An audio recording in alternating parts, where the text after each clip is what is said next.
bagaimana mungkin Allah itu bisa ditutupi oleh sesuatu sementara wujud dohiri Allah itu di setiap sesuatu. Pun hati-hati nggih, mungkin tetap tak terangno. Makanya iki akses tiket sudah sampean bawa, tinggal sampean iki lekaslah berangkat.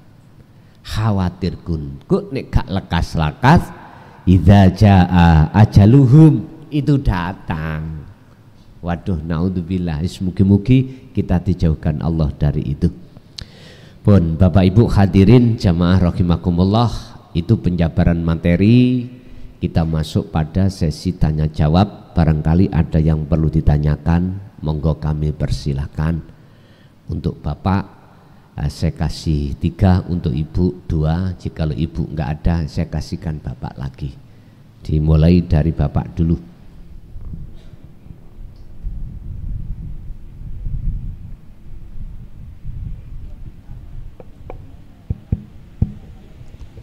Assalamualaikum warahmatullahi wabarakatuh. Sifatnya niki pensohean saja Gus, pertanyaan kula mangke. Ngeten Gus, sesuatu yang ada itu kan ada yang mengadakan. Contoh niki rokok. Rokok niku ada yang mengadakan, yaitu pabrik rokok. Nah, orang sak donya niku kalau ringkes, walaupun melihatan kalau ringkes satu jamaah ini kira-kira 50 orang lah ngoten. Lah 50 orang niki kalau ringkes mung 3 kula Abah Maimun minangka tuan rumah, panjenengan minangka penceramah.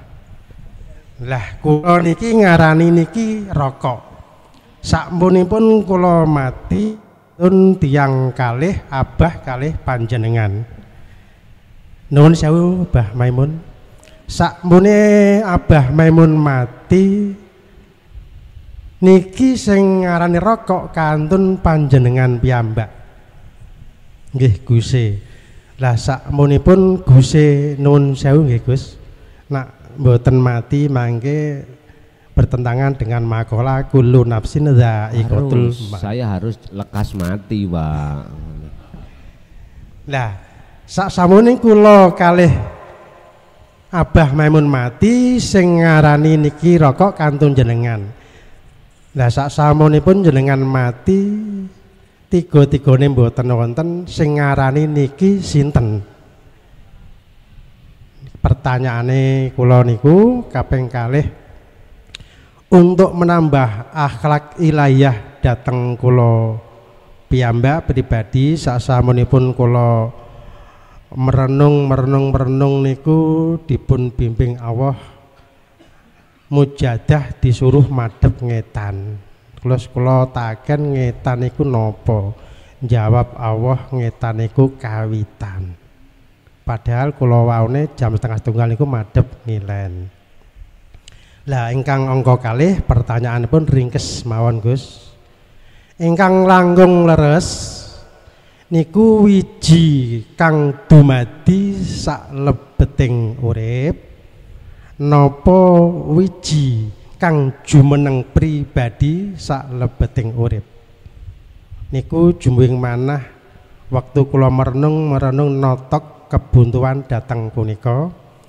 Terus kula niku nginting-nginting cara Jawa niku nginting-nginting kapan Selasa keempat yang akan datang.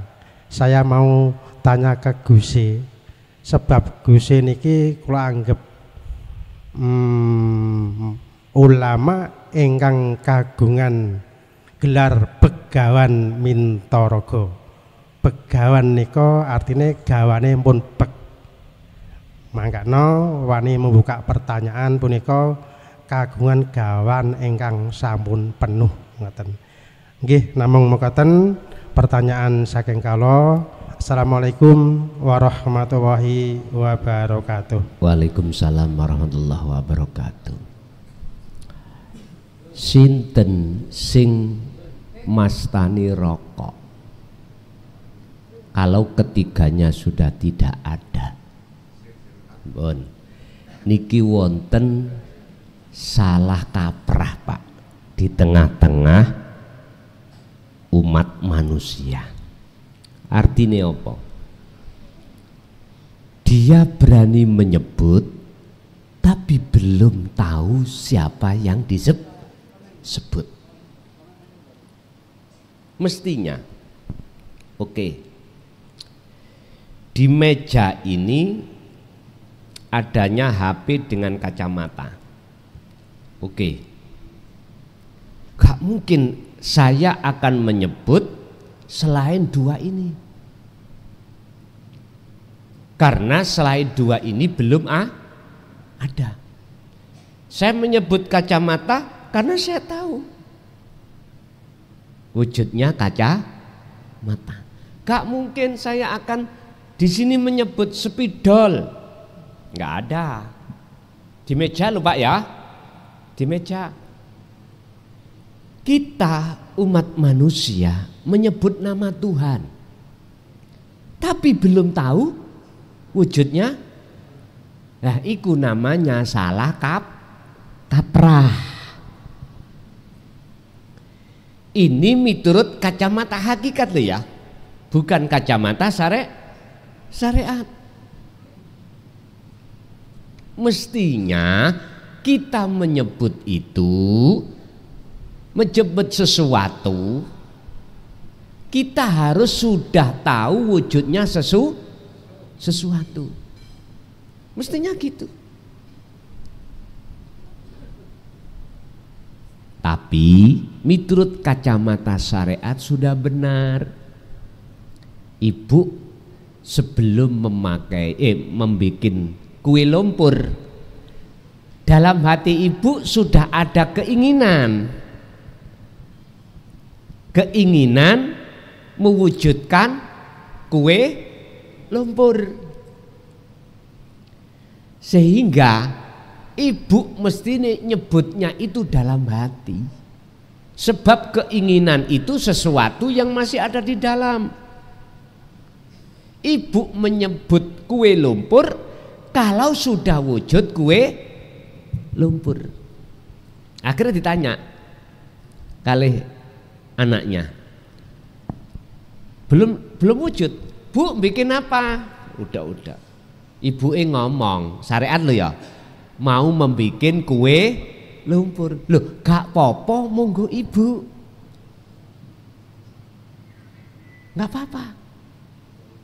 Kita orang syariat gak apa-apa menyebut Allah walaupun kita itu belum tahu wujudnya Allah.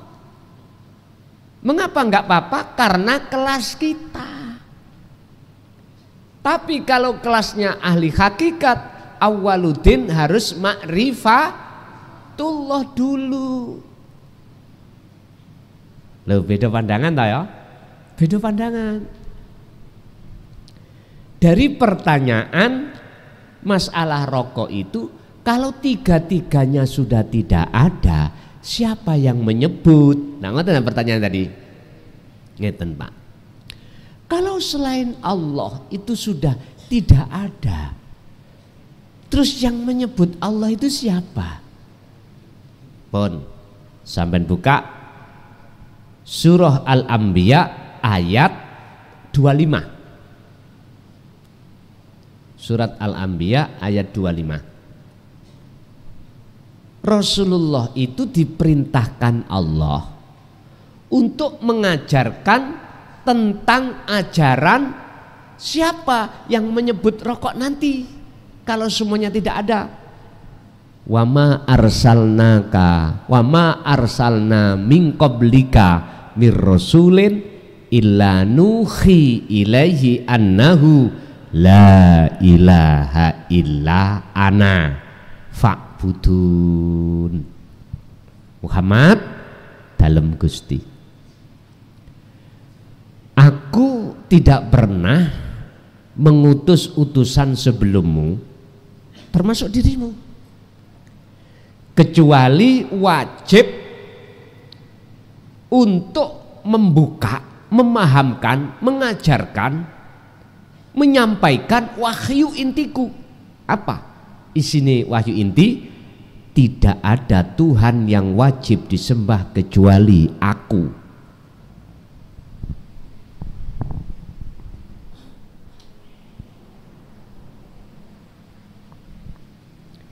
Kita mengenal tentang dunia tauhid di dalam Al-Quran kan pertama kan Allah, la ilaha illallah. Kedua huwa, la ilaha illa huwa, torikoi. Hakikate la ilaha illa anta, makrifate la ilaha illa ana. Mentok sudah.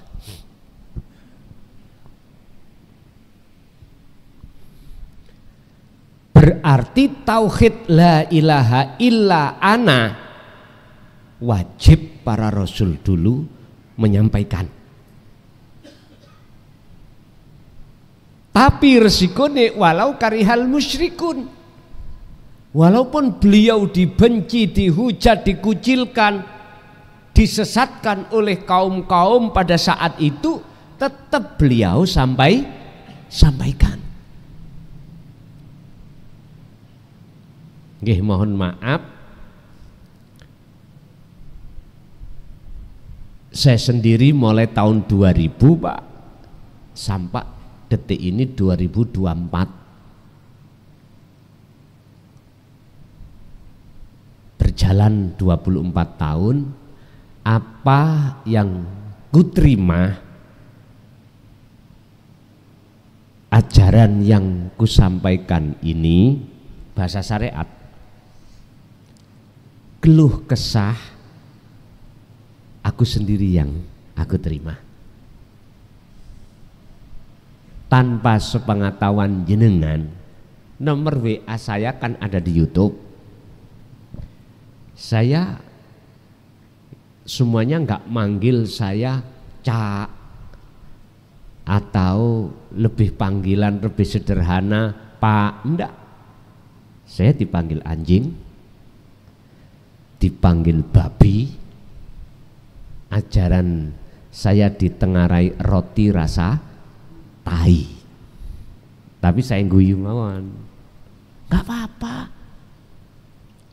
Wa aktsaruhum la yu'minun, dan itu golongan mayoritas, nggak apa-apa.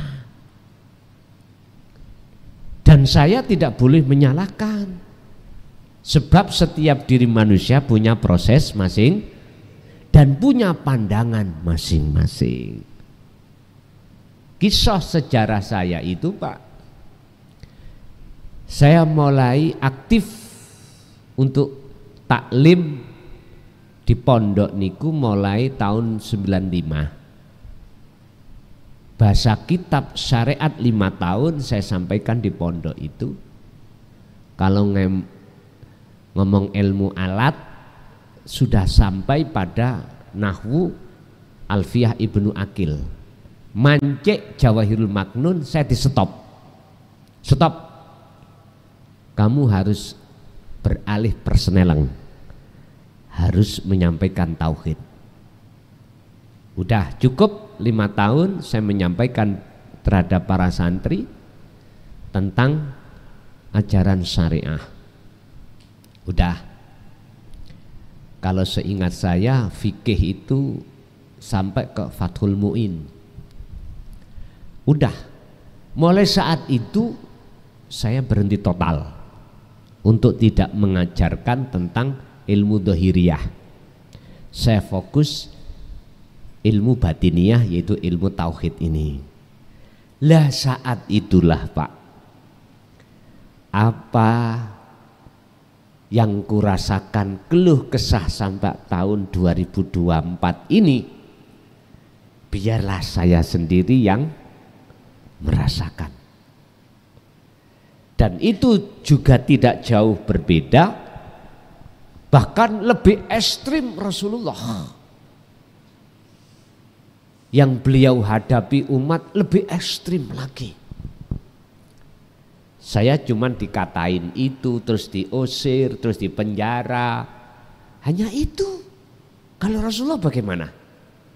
Bagaimana di kafir Quraisy Mekah itu? Pamannya sendiri merencanakan untuk menghabisi Rasulullah. Makanya bahasa saya, jikalau Allah memang menakdirkan saya dihabisi di tengah-tengah forum, pesan saya cuma satu, wala tai'asu fi rohillah, janganlah kau berputus asa dalam menyongsong rahmat Allah. Pegang teladan Rasulullah yang meneladankan terhadap kita untuk senantiasa hati ada keinginan untuk bertemu Allah sebelum kematian. Wa dzakarallaha katsiran, dan perbanyak zikir itu. Hanya itu, nggak ada yang lain. Aku nggak pernah berpesan ojo mati dulu sebelum kamu kaya raya, nggak pernah. Jangan mati dulu sebelum kau punya istri 4, nggak pernah. Cuman saya berpesan janganlah kau mati dulu sebelum kau belum bertemu Allah. Rohaniyahmu janganlah kau mati dulu sebelum kebutaan hati ini dibuka Allah. Hanya itu. Urusan mati, apa kata Allah? Dimatikan Allah dimanapun kulo siap. Hanya itu. Nggak ada yang kutunggu-tunggu loh Pak. Nggak ada. Nggak ada. Kalau Allah mentakdirkan meninggal saya itu di tahun berapa, ya itu urusannya Allah. Justru aku sudah bebas untuk tidak menyampaikan lagi. Dan aku yakin pesan saya cuma itu aja.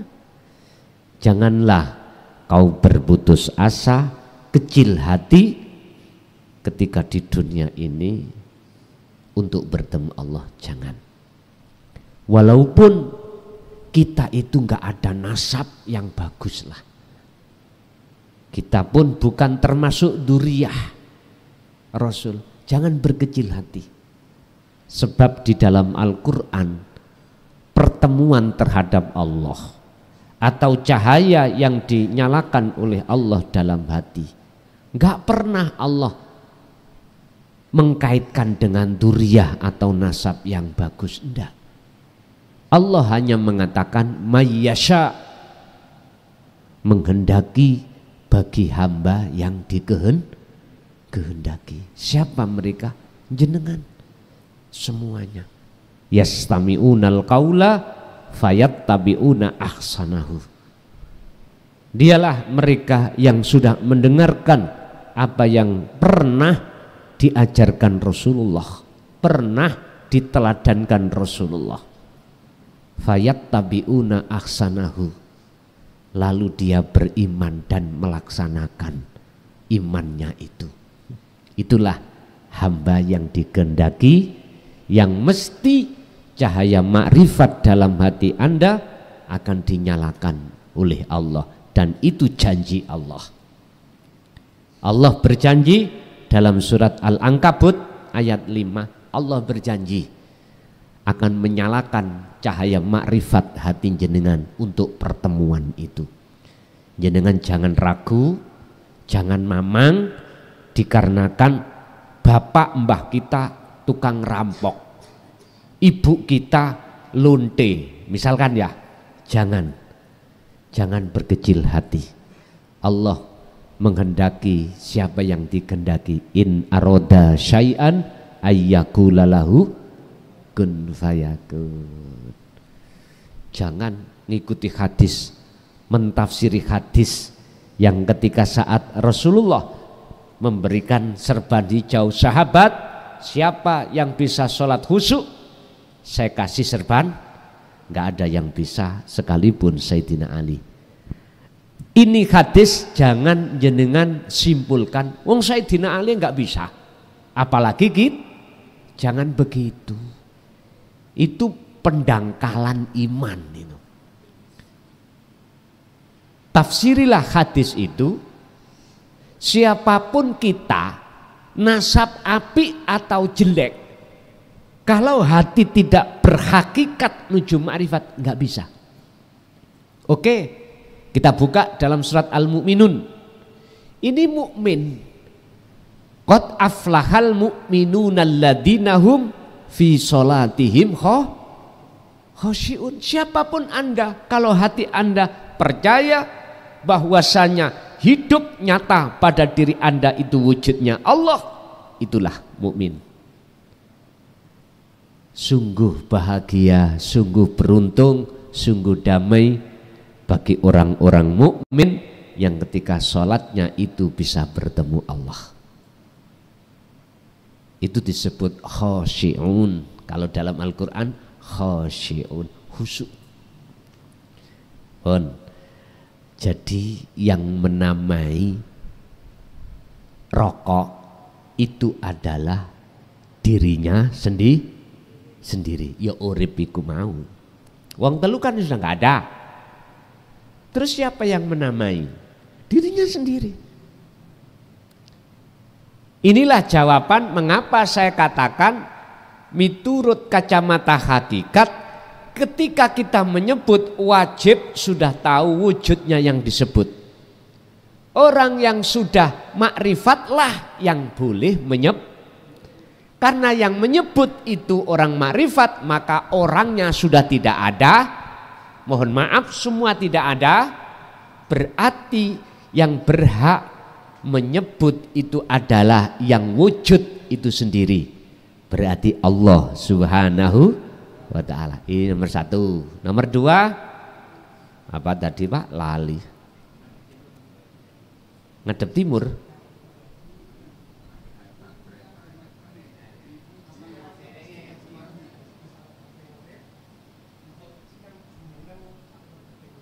Oh, nggih, sampun.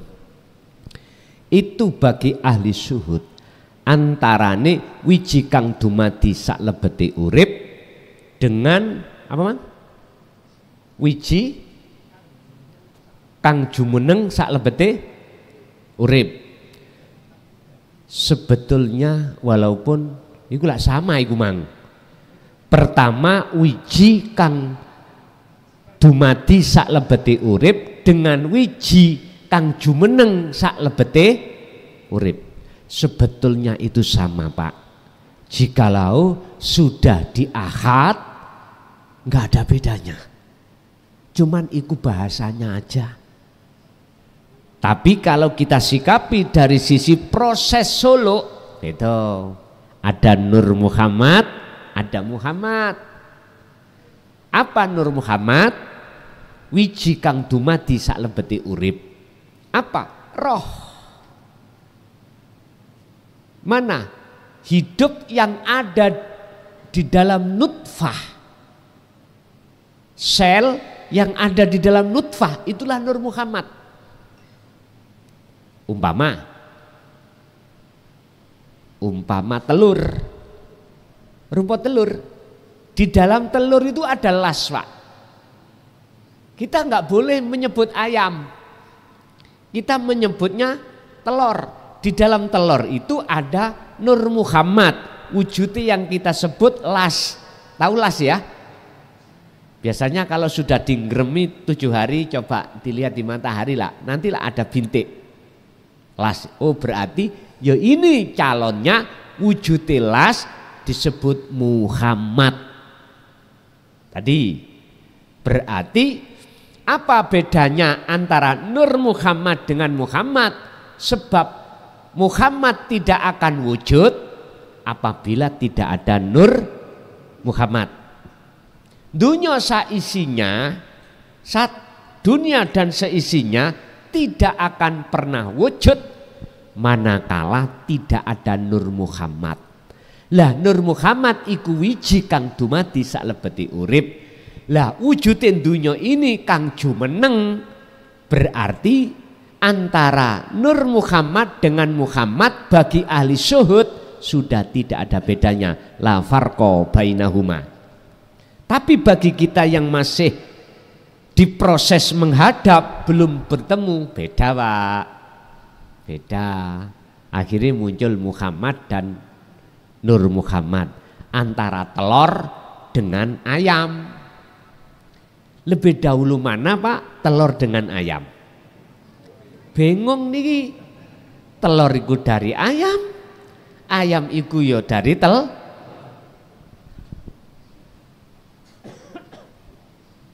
ngeten. Nanti dua-dua itu tidak ada bedanya manakala jenengan sudah dijatuhkan Allah di dalam alam fana. Oh ya, cuman beda mawon. Sehingga gak popo jenengan mengatakan aku tak mangan, bahasa dohir aku maksudnya makhluk Muhammad. Tapi dalam hati sampean aku tidak kembali kepada makhluk. Aku sinten? Aku urip iku. Kan gak dikeluarkan. Tapi di dalam hati. Mboten napa-napa ngenten iki. Ada yang nekat. Kebenaran di dalam dikeluarkan di luar. Aku Gusti Allah ndang pekno mangan. Lah ini apa gak gegeran nih? Gegeran Pak. Jadi biasa aja, lihat siapa di depan kita, ahli hijab apa ahli syuhud. Kalau ahli syuhud sih maklum aja lah, maklum aja. Wiji kang dumadi atau kang jumeneng, ini Anda tidak akan membedakan antara wujud dohir nyatane Allah dengan wujud batin nyatane Allah. Jenengan tidak akan membedakan antara setrum dengan cahaya ini. Cahaya ya setrum, setrum ya cahaya. Tapi akhirnya dua nama ini dengan sendirinya akan hilang, Anda akan terdiam. Udah. Meneng Bon. Terus ditimbali, dipanggil. Bahasan. Akhirnya dibahas, muncullah ilmu. Akhirnya nyebut lagi, oh cahaya. Nyebut lagi, oh setrum. Nyebut lagi, nyebut. Karena ilmu. Yang maksudnya supaya paham. Sebab orang sampai ke fana itu harus mengerti, faham ilmu untuk menuju ke situ. Kalau enggak ngerti, nggih nyun sewu, laksana kita sholat. Apa ilmunya sholat? Harus tahu syarat sahnya sholat, rukun sahnya harus dipenuhi. Ini bahas masalah sholat secara syariat atau laku syariat. Lah syariat adalah ilmu, nama sholat adalah wasilah atau jalan atau thariqah, tujuannya untuk bertemu Allah, munajat. Artinya tujuan itu hakikatnya kalau sudah ketemu berarti makrifat khusyuk sholate pun lengkap syariat thariqat hakikat makrifat. Gampang asline, cuman oleh angel dingel-ngel dewe.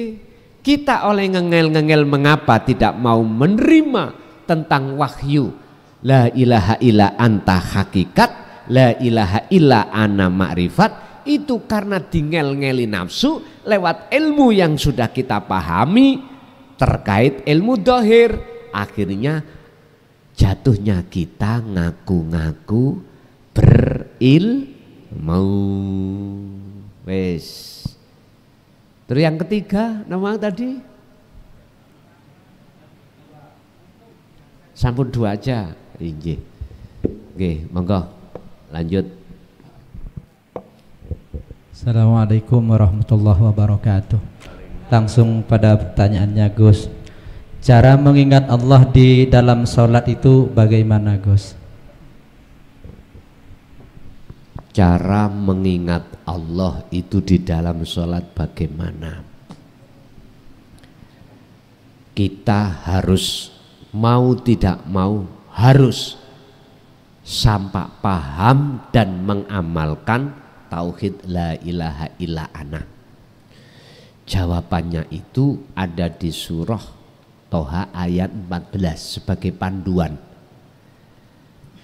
Innani sak temeni ingsun, sesungguhnya saya, ana ya saya, iku Allahu Allah.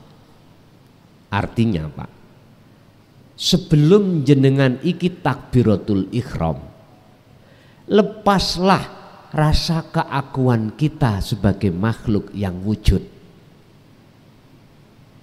Lepaslah keakuan kita sebagai makhluk yang bisa berdiri, bisa takbir, bisa membaca rukunya sholat. Lepas. Inilah maksudnya innani anallah, la ilaha illa ana. Tidak ada Tuhan yang wajib disembah kecuali aku. Artinya tetap nanti kalau kita itu sudah melepaskan keakuan diri kita yang sholat, maka akan muncul dengan kuat dalam hati jenengan yang bisa melakukan semua adalah akunya Allah. Fa'budni, sembahlah aku. Sami jenengan disuruh untuk terus memegang dzikir ini tadi, dzikir yang memfanakan keakuan Anda, lalu muncul keakuan Allah. Wa aqimis sholah, dan tegakkanlah sholat itu semata-mata lidzikri, untuk mengingat aku. Aku bukan Allah. Berarti nama sudah tidak ada, sifat sudah tidak ada, dat pun, dat yang bukan mausuf itu tidak ada, tinggal bahasanya aku. Udah. Lah terus untuk bisa fokus di situ bagaimana? Gini Pak, yang memfanakan jenengan keakuan kita sebagai makhluk yang melakukan iku ya urip ning awak sampean. Yang memfokuskan sampak salam ya urip kuwi. Terus sampak jenengan dilalaikan, dilupakan perkara selain Allah karena sudah ada di fana dan juga sudah tidak wujud selain Allah, itu ya Allah sendiri. Yang penting kita bagaimana ngetrapke dzikir itu setiap nafas. Pun niku tok jawabane. Makanya Allah katakan, ya ayyuhalladzina amanu, wahai orang-orang yang beriman, udguru, ingatlah kau Allah ing Gusti Allah, dzikron kelawan ingat sejatine ingat, katsiron yang banyak. Fasabbihuhu, bila mana dalam hatimu masih ada selain Allah, bersihkanlah bukrotau wa asila, baik siang maupun malam. Nek tondo-tondo khusyuk gampang. Ati sampen iku dilalekno Allah perkara sakliyane urip. Bojo yo gak muncul, anak ya gak muncul, apapun gak muncul. Pertanyaan berikutnya, apakah bisa mulai takbir sampai salam? Ya melihat kita di posisi mana. Diletakkan Allah musyahadatul fana, ya gak bisa Pak. Duhur paribasane umpama mungkin 2 rakaat khusyuk, 2 rakaat yang muncul bokong semok. Ngoten. Beda dengan musyahadatul kamil. Lain lagi, ibarat duhur mungkin sak rakaat yang kelihatan bokong semok, yang 3 rakaat itu wujude Allah. Lagi ditambah musyahadatul baqa. Oh, kalau ini nggak bisa, kita nggak usah bicara. 24 jam ya Pak. Ya lihat aja. Yang penting kita bagaimana? Faqadistamsaka bil urwatil wuthqa. Pegang teguh tali Allah. Mana tali Allah? Dzikir tersebut. Lam fisomalaha. Jangan kau lepas. Bahkan Syekh Ibnu Athaillah dawuh dalam satu makalahnya gini, jangankan kau sudah ketemu Allah, yang belum, beliau berkata, la tatruk adzikra li adami hudurika ma'allahi bihi. Janganlah kau lepas zikir tersebut walaupun Anda belum kehuduran terhadap Allah, tetap harus kita laksanakan. Ibarat orang belajar sepeda pancal, belum bisa Pak, jatuh lagi, mulai kita naiki jatuh, naiki jatuh. Begitu itu jangan kau tinggalkan sepeda itu, terus pakai. Sebab dengan gigihnya sampean ini tidak ada putus asa walaupun sakitnya jatuh, dipastikan Anda pasti akan bisa lama kelamaan. Jadi datangnya khusyuk itu tidak bim salah bim. Datangnya itu saya ja'alullahu ba'da usri yusra. Soro dulu. Maka di kajian Nabi diilingna Allah. Muhammad wadhkur isma rabbik bukrata wa asila. Siang maupun malam, udahlah, berzikirlah kau terus. Niku Rasulullah. Nah sekarang dikembalikan kita, yang mestinya harus itu. Sebab ayat ini tidak hanya untuk Kanjeng Nabi, tapi ayat ini dalam Al-Quran ya untuk kita sebagai umat Kanjeng. Ngaten lho niku. Gak mungkin niku dikorupsi Rasulullah dhewe kanggo dhewe. Ndak. Ngaten lho.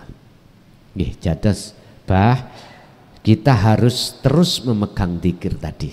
Zikir yang tidak ngucap tadi loh, sirul asrar, merasa meyakini segala hal apapun yang ada pada diri kita itu bukan kita, baik wujudnya, baik yang berkehendak, baik yang apapun. Pertanyaannya, apa nanti gak mudah ngeblank, gak mudah gendeng? Tak jawab iya. Dan itulah nikmatnya ada di situ.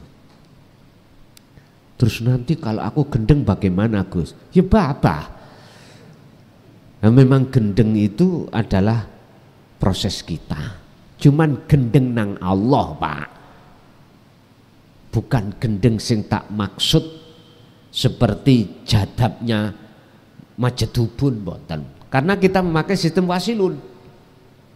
Sistem wasilun itu gilanya itu ruhanian jenengan. Kalau majedubun gila sak jasate sampean. Itu namanya majedub. Orangnya jadab, ya. Adik kelakuannya jadab, isim fa'ilnya orangnya namanya majedub. Ditanya beliwar. Dari mana Mas? Jawabannya sabiku mana pitu. Jadi antara pertanyaan dengan jawaban gak met. Biasa. Dan sampai kapan itu? Yo apa kata Allah?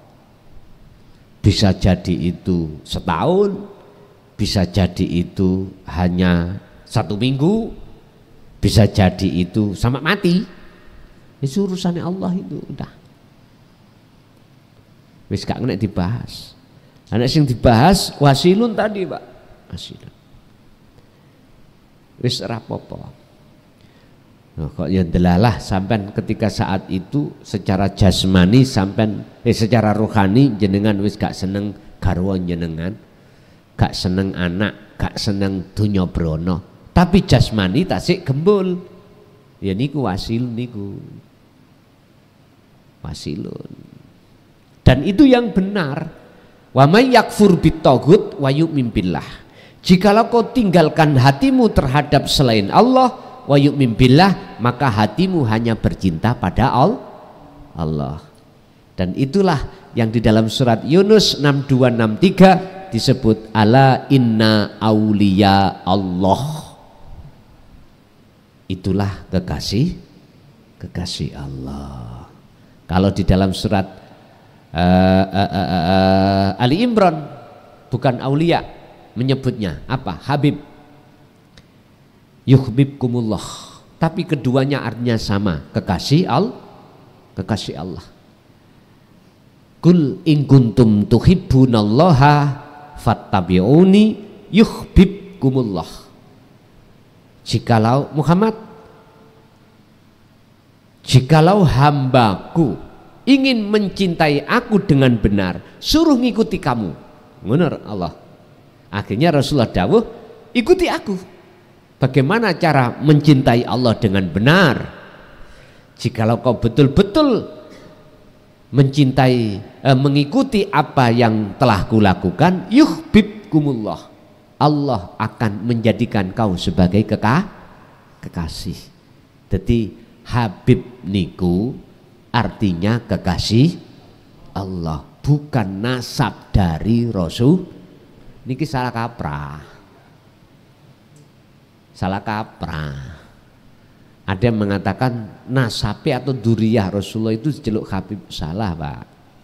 Miturut surat Ali Imran ayat 31, yang disebut Habib, kekasih Allah, itu adalah orang-orang yang betul-betul hatinya mengikuti perilaku kanjeng Nabi. Satu. Nomor dua, orang-orang berhubung mengikuti apa yang telah diteladankan kanjeng Nabi, dia sudah sampai pada puncak makrifat, itulah disebut Habib. Habib niku titel yang Allah berikan kepada hambanya, terlepas nasab Rasulullah atau tidak dibahas. Semua kita bisa untuk mencapai derajat yang di situ, tapi syaratnya fattabi'uni, kata Rasulullah, ikuti apa yang telah dilakukan kanjeng Nabi. Nggih. Lanjut.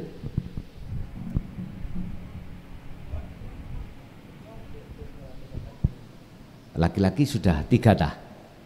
Tasik 2 toh? Nggih, 1 kali, monggo.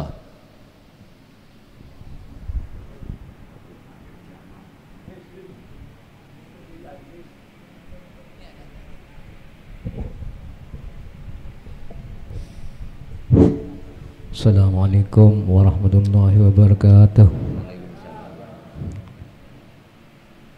Yang saya tanyakan nomor 1, orang wudhu keadaan telanjang bulat. Yang nomor 2, semir rambut. Yang nomor 3, orang perempuan sudah punya anak 2 atau 3, ikut KB selama-lamanya, tidak ingin punya anak lagi, padahal dia keadaan masih subur. Bagaimana hukumnya itu? Assalamualaikum warahmatullahi wabarakatuh. Waalaikumsalam warahmatullahi wabarakatuh. Jawaban di kacamata syariat ilmu dohir dengan jawaban kacamata hakikat ilmu tauhid beda, Pak. Beda. Kalau kita menjawab dari kacamata syariah, nyemir rambut putih dadi ireng tetap haram. Alasannya apa? Alasannya kita merubah tua menjadi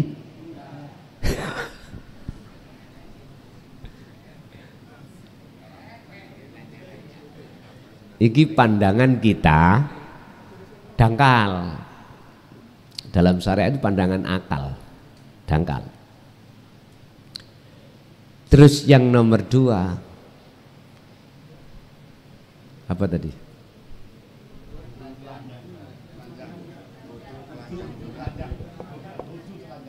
Wudhu telanjang. Oke. Kalau kita membahas tentang syariah, ada yang mengatakan makruh, dikatakan haram, jenengan nek wudu telanjang ning ngarepe wong akeh.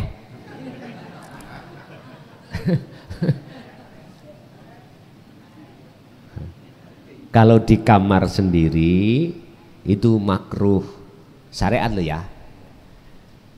Ada yang mengatakan haram, wis terserah. Terus wanita yang masih subur KB dengan niat memutus keturunan itu pun haram. Syariat lo ya, syariat, tergantung memakai imam siapa. Tapi bagaimana hukum hakikat? Hukum hakikat itu menghukumi ruhaniyah.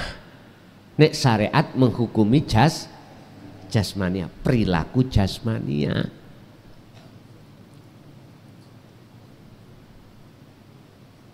Kalau hukum hakikat, jikalau Anda betul-betul sudah duduk di ahad loh ya.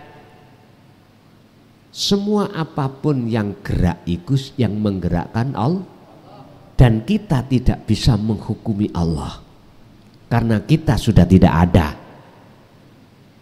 nggak bisa.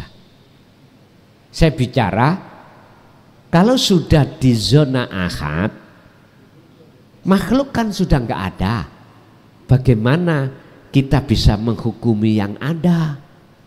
Lawang kita nggak ada. Sehingga inilah Allah punya sifat jaiz, wenang melakukan apapun, wenang menggerakkan apapun. Manusia digerakkan itu ada 4 waktu, Pak. Pertama, waktu taat. Kita digerakkan taat secara syariah. Kedua, kita digerakkan maksiat, jasmaniyah, laku maksiat. Ketiga, kita digerakkan menghadap terhadap waktu balak. Itu Allah yang menguasai juga. Yang keempat, kita digerakkan menghadapi waktu nikmat. Tinggal kita melihat 4 waktu makhluk ini, apakah kita melihat sang pelaku, sang penggerak. Bagi ahli syuhud, maka 4 ini sudah enggak tampak, tidak bisa menghalangi dia. Sugiyo koyo opo, kayao koyo opo, tinggiyo jabatan koyo opo, tidak akan menjadikan ahli syuhud sebagai penghalang kepada Allah. Pada Allah enggak bisa. Kalau kita ahli hijab, jangankan sugih, mohon maaf, duwe sepeda motor saumur hidup, kayak isok tuku nih, wis atine iku ketutupan nambah sepeda motor. Begitulah kita yang punya istri, punya anak, mengapa kita itu kok muring-muring kalau suami atau istri kita itu suka orang lain? Ya karena itu, karena suami istri kita itu menghijabi hati kita pada Allah. Akhirnya kita ngaku-ngaku. Makanya biar nggak dangkal, biar hati ini tidak selalu gelisah, susah, takut, kita masuk Bahrut Tauhid ke dalam. Akhirnya pertimbangan hati sampean iki legowo atau qanaah.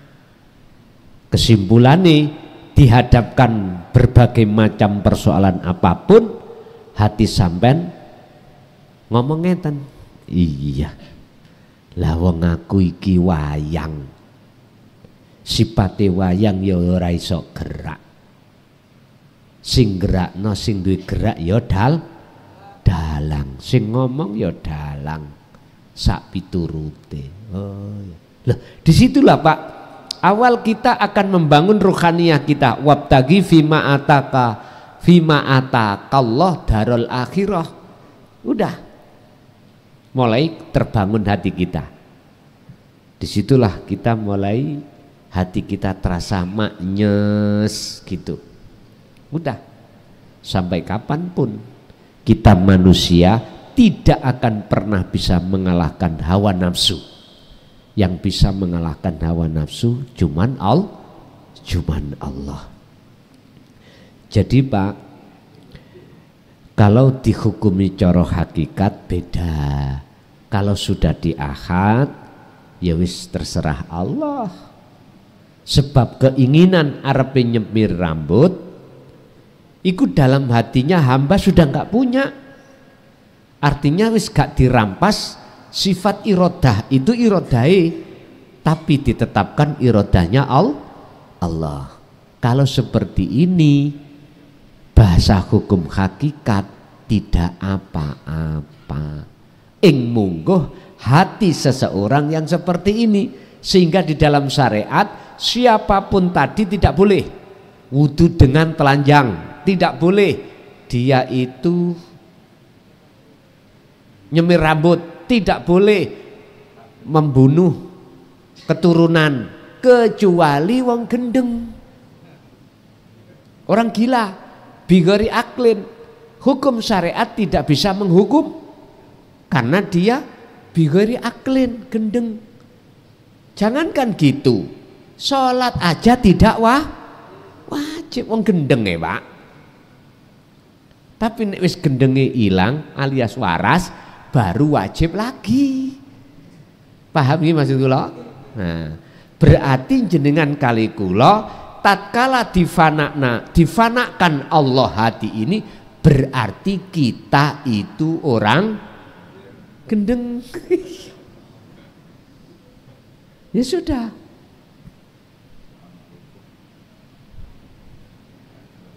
Ojo mangkel sampai ini delokne wong gendeng. Memang nyatane gendeng. Bapak Ibu hadirin, bon, iki bapak-bapak sampun. Mungkin ibu-ibu ada yang tanya. Saya kasih 2, monggo Bu.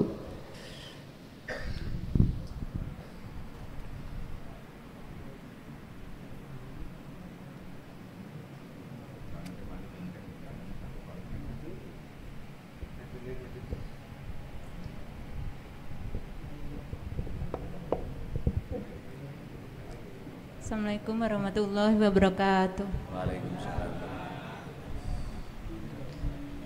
Ngapunten Gus, niki napa masalah keakuan. Bagaimana kita menyikapi golongan yang mengaku-ngaku wali Allah di media sosial? Sekarang kan semakin banyak yang mengaku-ngaku. Bagaimana kita menyikapinya secara syariat? Apakah kita harus mengingatkan? Kalau secara hakikatnya kan segala sesuatu yang menggerakkan adalah Allah sendiri. Jadi bagaimana? Terima kasih. Waline Allah itu ya iku sing gak ngaku wal. Wis titik.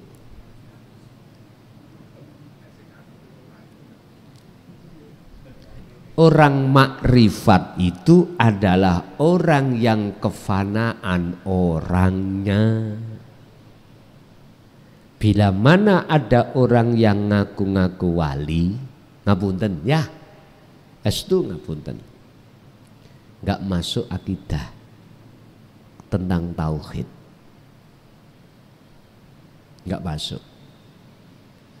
Umumnya masyarakat nganggep si A iku wali, wali kan kekasih Allah, isok mabur, lah ngoten nggih, isok bisa sholat di atas air, ke Mekah sak jangka, terus orang ngerasani tahu, tamu datang belum ngomong sudah dibedek, kamu kemarin ngaploki anakmu ya, padahal ya kita sebagai tamu lah wedi nggih, padahal iku si ilmu karomah Pak, iki si ilmu di dunia mukasafah, belum musyahadah. Makanya lewat ajaran tauhid ini saya luruskan tanda-tanda wali Allah bagaimana. Miturut surat Yunus ayat 6263, la khaufun alaihim walahum yahzanun. Kalau miturut surat Ali Imran tadi, mereka yang mengikuti ajaran Rasulullah. Rasulullah memakai sistem apa Pak untuk makrifat? Wasilun. Apa wasilun? Secara jasmani hukum syariat di bawah dijaga, secara rohani hukum hakikat direalisasikan di tengah-tengah syariat. Makanya kalau ditanya apa thariqahnya Kanjeng Nabi, ibadah murni ambek enggak murni, makhduf ambek ghairu makhduf. Artinya seluruh aktivitas beliau jadikan sebagai thariqah untuk bertemu Allah. Dahare ya ngoten, enggak hanya sholatnya, semuanya.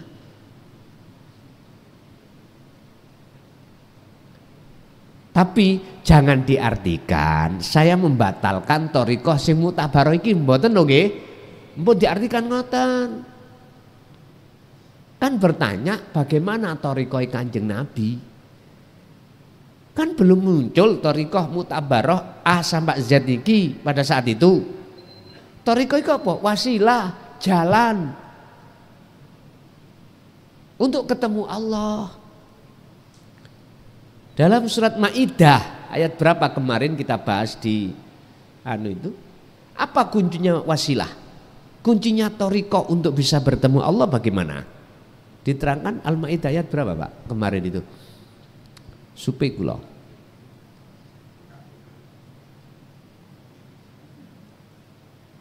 Coba kula cari.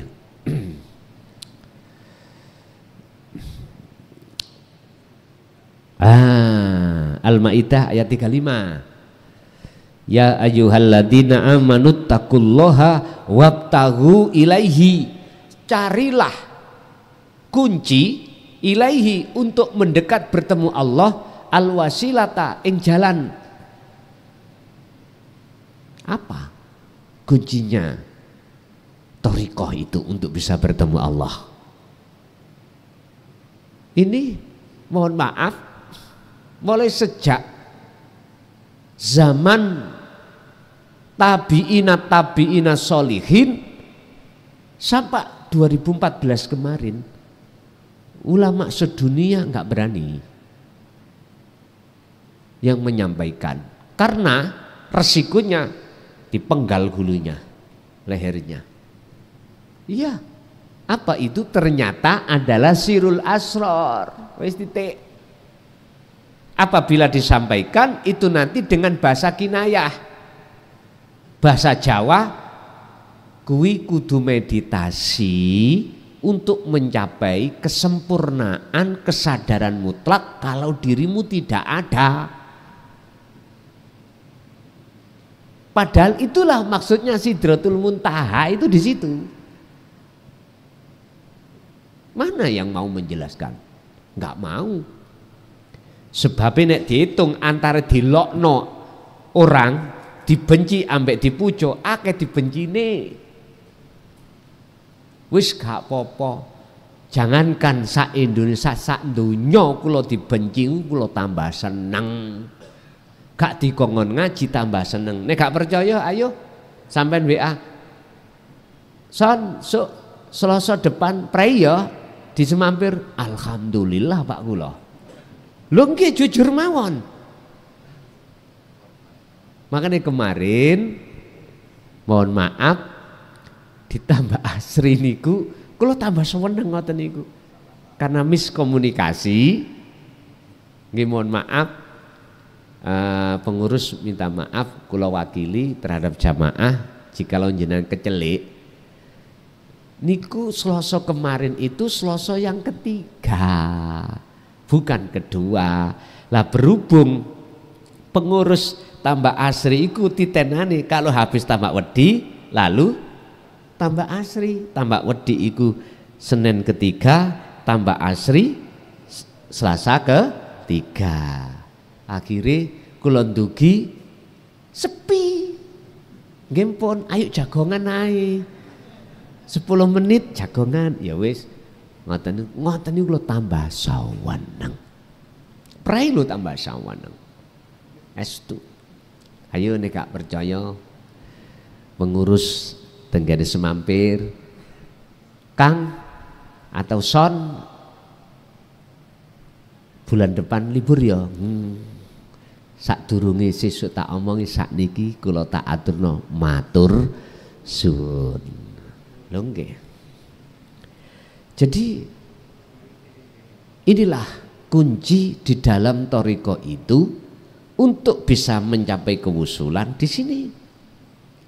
Artinya diletak tauhid la ilaha illa anta. Supaya bisa ke ana, prosesnya di anta dulu. Kalau di anta itu masih ada dua, anta jenengan Allah, ana ingsun makhluk.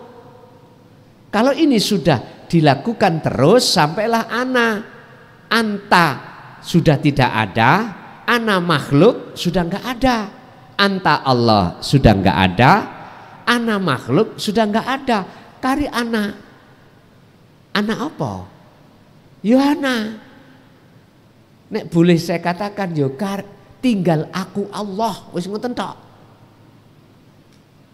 Semuanya sudah enggak ada. La ibsarun wa mubsarun wa basarun ada di situ. Yang melihat sudah enggak ada, yang dilihat juga enggak ada, mata untuk dilihat, mata untuk melihat itu juga enggak ada. Fana semuanya. Terus nama apa? Enggak bisa menamakan. Ya diem. Umpama boleh saya katakan yang menyebut ya yang disebut, yang menyebut rokok yang disebut itu sama. Jadi bagaimana kita mensikapi ketika saat di medsos ngaku-ngaku wali? Ya udah abaikan saja. Sebab cirine wali iku gak ngaku-ngaku wali. Nek Anda ingin tahu itu wali, mudah. Boleh ini dikembangkan. Oh si A wali, oh si B tidak. Caranya bagaimana? Gini, sampean melek dulu. Nek kepingin tahu si A si B melek apa mboten, sampean kudu melek. Bagaimana mungkin kita yang buta mata dohir bisa tahu si A itu buta atau tidak? Tahu mboten? Enggak tahu. Enggak tahu. Sehingga ada makalah sing tahu wali itu ya wali. Maksudnya meripat ati sampean kali kula niki le nyedek nang Allah cek dibuka tutupe. Nek wis dibuka baru oh si A.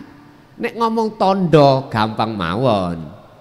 Apa tandanya kalau itu wali Allah? Walaupun dia itu tidak bisa baca Quran, tidak bisa baca kitab, sampean delok dari sifate. Wis titik wonten mriku. Sifate ya apa? Sifate yang berakhlak ilahiyah. Dikei dilokno ya gak ngelokno. Misale ya ta? Dilarani yo gak ngelarani, dicaci yo gak nyaci. Beliau selalu qanaah. Ngomong sak ngomong mesti ngajak narik ati sampean nang Gusti Allah. Mboten narik ati sampean nang urusan dunya. Mboten narik sampean nang ngene babakan ilmu sak liyane Allah. Apakah sakliyane Allah surga atau neraka atau pahala? Ndak. Larinya ke Allah itu kalau kita melihat dari sisi sifat. Cuman apa semuanya itu yang sudah sifatnya seperti mesti wali? Belum tentu. Sebab ada istilah ahli tahqiq, ahli ilmu, ada istilah ahli laku, makrifat bi ilmin dengan makrifat bi amalin. Ada seseorang paham ilmunya tapi gak gelem nglakoni. Ada orang yang tidak hanya paham tapi juga sudah melakukan. Makanya ayat amanu wattaqau. Wahai orang-orang yang beriman, kamu jangan beriman aja, ittaku dolaku telu ilmu amal itulah namanya takwa. Allah ing Gusti Allah wabtahu, dan carilah kamu sekalian ilaihi, kunci untuk mendekat takarub dan bertemu Allah, al wasilata, lewat jalan mana terserah, torikonti mana terserah, sholat, zakat, puasa, haji, kerja, baca Quran, jenengan makan, minum, itu wasilah semuanya. Kalau membawa kuncinya akses bisa bertemu, sebab Allah ya di tengah sholat, Allah ya di tengah kerja. Bahkan nyun sewu, ketika jenengan iki buang air kecil, Allah ya ada di situ. Iki bagi ahli syuhud ya, pandangannya ya, ahli syuhud dimanapun juga ada Allah. Wajahidu fi sabilillah, dengan begitu kau akan bisa memerangi atau berjuang di atas jalan Allah. Artinya Anda akan bisa melalui jalan itu menuju jalan Allah. Nafsu sudah nyisih, la'allakum tuflihun. Dengan begitulah Anda akan menjadi orang yang beruntung. Jadi Bu, nek menurut saya abaikan aja, kita evaluasi diri, terus evaluasi diri, dzikir lewat dzikir. Satu, apakah perlu diingatkan? Ya melihat Allah gerakkan hati jenengan apa enggak? Nek gerakkan untuk mengingatkan, coba ingatkan. Ingatkan, enggak apa-apa. Sing jelas kekasih Allah itu enggak pernah ngaku-ngaku kalau dia kekasih. Duriyah Rasulullah itu tidak pernah ngaku-ngaku kalau itu duriyahnya. Pelem gadung gak pernah ngomong aku. Pelem gak pernah meneng. Begitulah. Nggih, satu lagi, Ibu ada? Wonten, monggo. Assalamualaikum Gus. Waalaikumsalam. Yang kutanyakan akekah. Kalau anak perempuan kan cuma satu. Akeko. Kan anak perempuan kan cuma satu. Anak lelaki dua. Sedangkan orang tuanya cuma mampu satu. Bagaimana Gus? Itu bisa atau enggak bisa? Pertanyaannya ya. Terima kasih Gus. Assalamualaikum. Apa sebab-sebabnya kalau wanita itu cuma satu, terus lakiku dua? Niki ada kaitannya dengan kekuatan. Lebih kuat anak lanang katimbang anak wanita atau perempuan. Itu loh alasannya.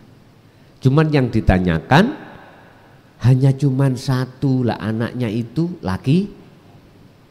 Dos pundi wis hukum syariat nek ngomong akikoh, sampean tunggu dulu, jangan diakikoi dulu. Sampean tunggu biar didatangkan Allah satunya lagi. Kula yakin kalau hati jenengan itu punya keinginan untuk mengakikoi anak laki-laki, walaupun sementara masih ada satu, aku yakin Allah akan mendatangkan yang satu dengan cara Allah sendiri. Entah, kita nggak tahu. Wa may yattaqillaha yaj'al lahu makhrajan wa yarzuqhu min haitsu la yahtasib. Ada di situ. Ditunggu Bu ya. Cukup Pak nggih. Bapak Ibu hadirin, monggo ditutup doa dengan suratul Fatihah. Semoga apa ilmu yang telah Allah berikan pada malam hari ini bermanfaat pada kita dan keluarga kita ila yaumil qiyamah. Lahumul Fatihah.